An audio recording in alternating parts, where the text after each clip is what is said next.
샬롬, 이동춘 목사입니다. 오늘도 여러분의 삶이 주님의 평안으로 가득하시길 기원하며 하나님의 말씀을 나누겠습니다. 오늘 주시는 말씀은 열왕기상 18장 30절에서 35절의 말씀입니다. 엘리야가 모든 백성을 향하여 이르되 내게로 가까이 오라.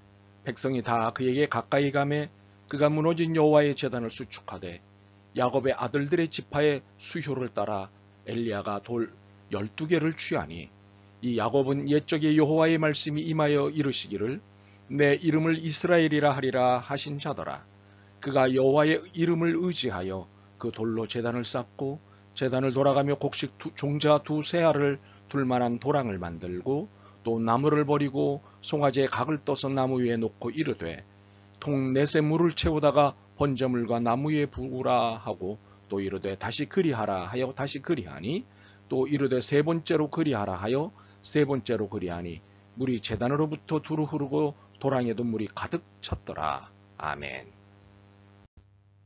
열왕기상 18장 30절로부터 35절 말씀을 본문으로 이성의 물을 붓고 믿음의 기대기라는 제목으로 말씀을 나누도록 하겠습니다. 불을 끄는데 필요한 것은 물입니다. 물은 불과 상극이기 때문이지요. 그래서 물을 잔뜩 머금은 것에는 불이 붙지 않습니다. 물기가 빠질수록 불이 잘 붙습니다. 이것은 상식입니다. 그런데 오늘 본문에 보면 엘리야는 비상식적인 일을 하였습니다. 제단에 불이 붙기를 원하면서 그 위에 물을 붓는 일을 하였습니다. 그것도 3번을 연속해서 말입니다. 이 행동은 아예 불이 붙지 말라고 하는 행동입니다. 참으로 황당한 행동이 아닐 수 없습니다. 그런데 놀라운 일이 벌어졌습니다. 잔뜩 물을 머금었기에 전혀 불이 붙을 수 없는 송아지와 나무에 불이 붙은 것입니다. 마치 기름을 부은 것과 같은 일이 벌어졌습니다.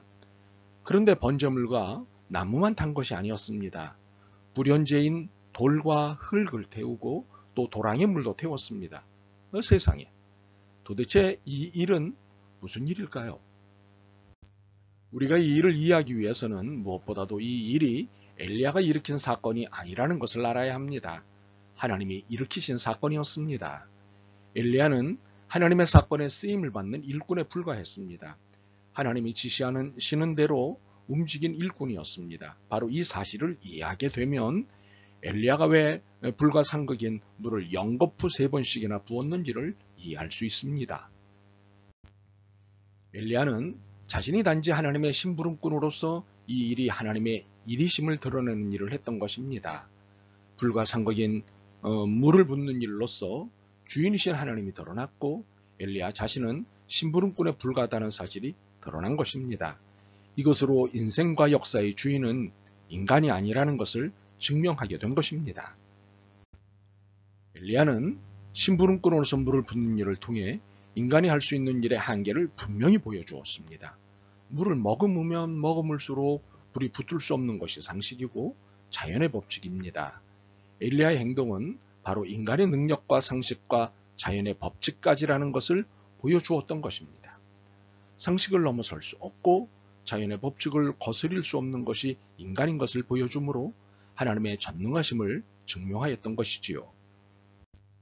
그런데 하나님이 인생과 역사의 주인이시고 상식과 자연을 넘으시는 전능하신 하나님이시라는 사실을 단지 제단 위에 물을 붓는 것 하나로만 증명한 것은 아니었습니다.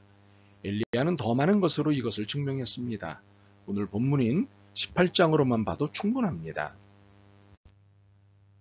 엘리야가 선한 사람 오바댜를 아방에게 심부름시킨 일입니다.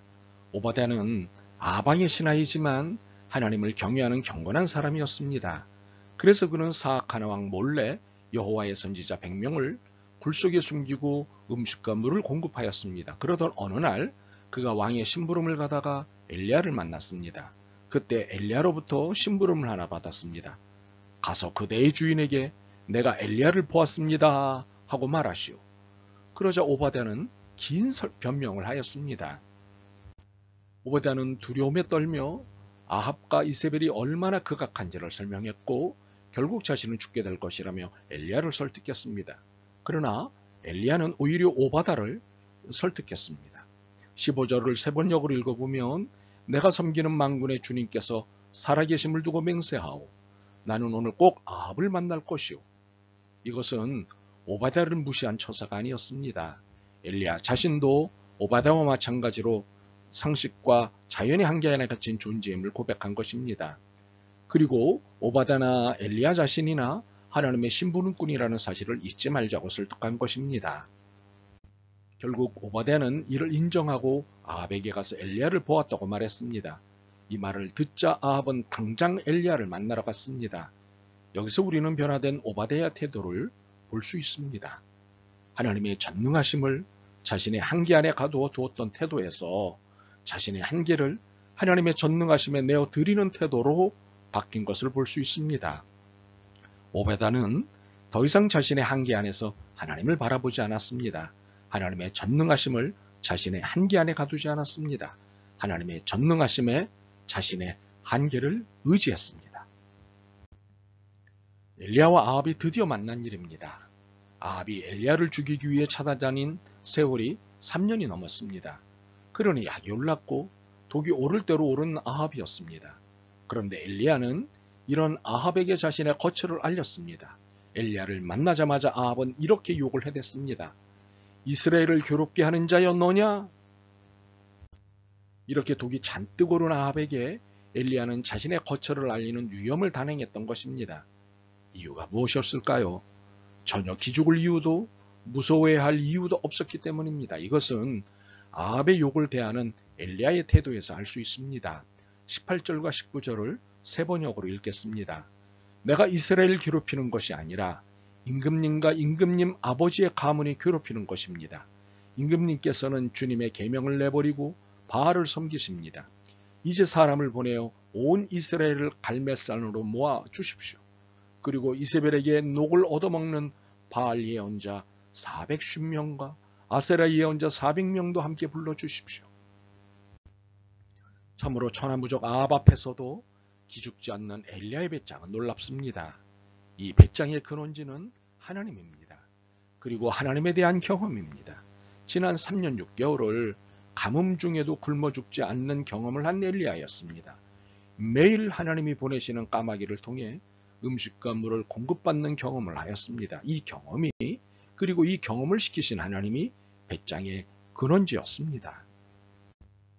엘리야와 850명의 영적 대결이 벌어지죠.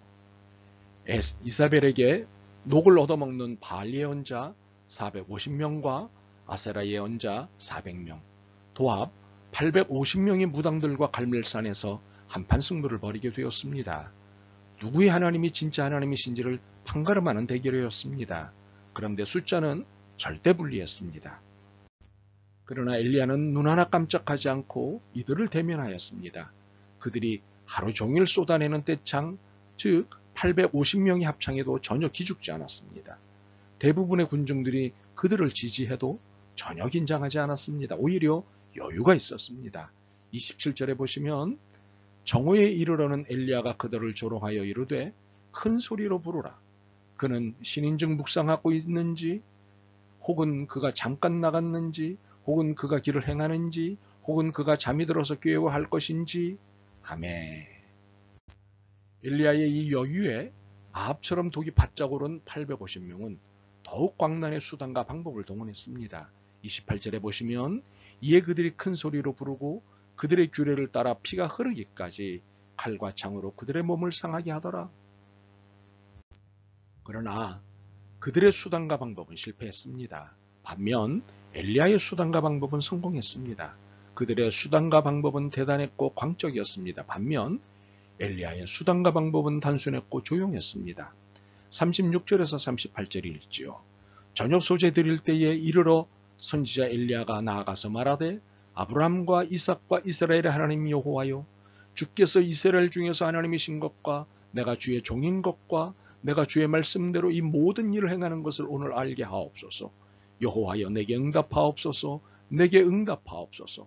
이 백성에게 주 여호와는 하나님이신 것과 주는 그들의 마음을 되돌이키심을 알게 하옵소서. 아멘.